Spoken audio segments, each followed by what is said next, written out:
Hello বন্ধুরা, তোমরা সবাই কেমন আছো? আবারও চলে আসলাম আরেকটা খুব সুন্দর পিঠের ডিজাইন নিয়ে। আশা করি আজকের পিঠের ডিজাইনটা তোমাদের কাছে খুব ভালো লাগবে। সামান্য চালের গুঁড়ি দিয়ে আজকে আমি সিরিজ বা কলপিঠাটা তৈরি করে তোমাদেরকে দেখাবো একদম নতুন পদ্ধতিতে। তোমরা যদি আমার মতো ডিজাইন করে সিরিজ পিঠা তৈরি করতে চাও তাহলে পুরোটা রেসিপি দেখার জন্য অনুরোধ রইল। আজকের পিঠের ডিজাইনগুলো আমি দুইটা কালারে করে তোমাদেরকে দেখাবো।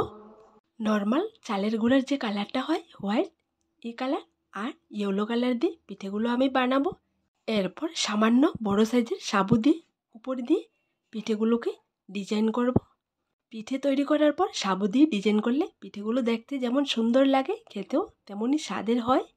শুকানোর পর যখন তেলের উপর ভাজা হয় সাবুগুলো অনেকটা মোটা মোটা হয়ে ফুলে দেখতে একদম ফুলের মতো দেখা যায়। তাহলে চলো আজকের রেসিপিটা শুরু করা যাক। প্রথমে নিয়ে নিলাম 1 কাপ চালের গুঁড়ি, স্বাদ মতন লবণ দিয়ে চালের ব্যাটারটা অল্প অল্প পানি দিয়ে রেডি করে নেব, যেরকম আমরা সিরিঞ্জ পিঠা বানানোর জন্য ডোটাকে।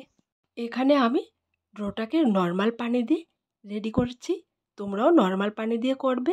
এমন না যে নর্মাল পানি দিয়ে যদি ডোটা রেডি করো পিঠাটা হবে না।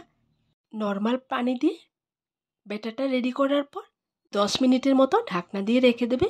এরপর পিঠাটা রেডি করবে, তখন দেখবে পিঠাটা খুবই সুন্দর হবে, সিরিঞ্জ বা কলের ভেতর আটকাবে না। দেখো বন্ধুরা, অল্প অল্প পানি দিয়ে আমি ব্যাটারটা রেডি করে নিলাম। আমি যেরকম নরম করে ব্যাটারটা রেডি করেছি তোমরা ঠিক এরকম করে করে ঢাকনা দিয়ে রেখে দেবে। এরপর দেবে ব্যাটারটা একটু শুকিয়ে শক্ত হয়ে গেছে, তখন তোমরা একদম সহজভাবে সিরিঞ্জ পিঠাটা রেডি করে নিতে পারবে। দেখো বন্ধুরা, 10 মিনিট ঢাকনা দিয়ে রেখেছিলাম, 10 মিনিটের পর চলে আসলাম। এইবার পিঠেগুলো রেডি করব। পিঠে রেডি করার জন্য এখানে আমি ডিজাইন করা একটা সাদা পেপার নিয়ে নিলাম, কিন্তু সাদা পেপারের মধ্যে যে ডিজাইনটা আছে এই ডিজাইনে আমি এই পিঠেগুলো রেডি করব না। পিঠের মাঝখানের ব্যালেন্সটা ঠিক রাখার জন্য আমি এই ডিজাইন করা পেপারটা নিয়েছি, কিন্তু আমি আমার মন থেকে একটা ডিজাইন করব।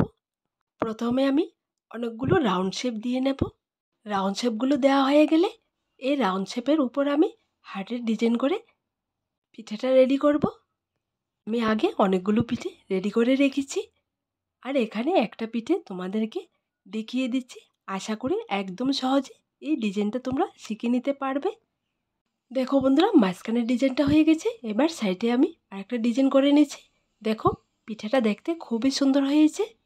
তোমরা চাইলে তোমাদের পছন্দ মতো পেপারে প্রথমে ডিজাইন এঁকে তারপর পিঠে তৈরি করবে, দেখবে খুব সুন্দর পিঠে তৈরি করতে পারবে। দেখো বন্ধুরা, পিঠেগুলো দেখতে অনেকটাই সুন্দর হয়েছে। এবার একটা পিঠে আমি সাবু দিয়ে ডিজাইন করে তোমাদেরকে দেখিয়ে দিচ্ছি। একদম সহজে এরকম করে ডিজাইন করে নিতে পারবে। ঠিক একই রকম করে আমি বাকি সবগুলো পিঠে রেডি করব। এখানে 1 কাপ চালের গুঁড়ি দিয়ে আমি অনেকগুলো পিঠে রেডি করেছি। সবগুলো পিঠের উপর আমি সাবু দিয়ে ডিজাইন করব। আমি এখানে সাবুর কালার অরেঞ্জ দিয়েছি, তোমরা চাইলে তোমাদের পছন্দ মতো কালার দিয়ে পিঠেটা তৈরি করতে পারবে। হোয়াইট কালারের পিঠেগুলো একদমই রেডি করা হয়ে গেছে। এইবার স্টিম করার জন্য চুলোতে বসিয়ে দেব, আর বাকি ইয়েলো কালার পিঠেগুলো আমি অফ ক্যামেরায় রেডি করে নেব। দেখো বন্ধুরা, হোয়াইট কালার পিঠেগুলো আমি অরেঞ্জ কালার সাবু দিয়ে ডিজাইনটা করেছি। দেখো সবগুলো পিঠে তোমাদেরকে দেখিয়ে দিলাম, দেখতে কতটা সুন্দর লাগছে। এখন স্টিম করার পর আরও সুন্দর হবে, সাবুগুলো ফুলে অনেকটাই মোটা হবে। স্টিম করার জন্য নিয়ে নিলাম একটা স্টিমার। স্টিমারের ভেতর আমি দুটো পিঠে সেট করে বসিয়ে দিলাম। এবার চুলোর মধ্যে বসিয়ে উপর দিয়ে ঢাকনা দিয়ে প্রায় 1 থেকে 2 মিনিট স্টিম করলে পিঠেগুলো একদমই রেডি। দেখো বন্ধুরা, পিঠেগুলো হয়ে গেছে, এবার আমি একটা একটা করে নামিয়ে নিচ্ছি। দেখো বন্ধুরা, এখানে ইয়েলো কালার পিঠেগুলো রেডি করে নিলাম। তোমাদেরকে বলি বন্ধুরা, তোমরা এরকম সিরিঞ্জ পিঠা তৈরি করে ভালো করে শুকিয়ে বছর জুড়ে সংরক্ষণ করে খেতে পারবে, একদমই নষ্ট হবে না। সবগুলো পিঠে স্টিম করা হয়ে গেছে। দেখো স্টিম করার পর সাবুগুলো অনেকটাই ফুলেছে।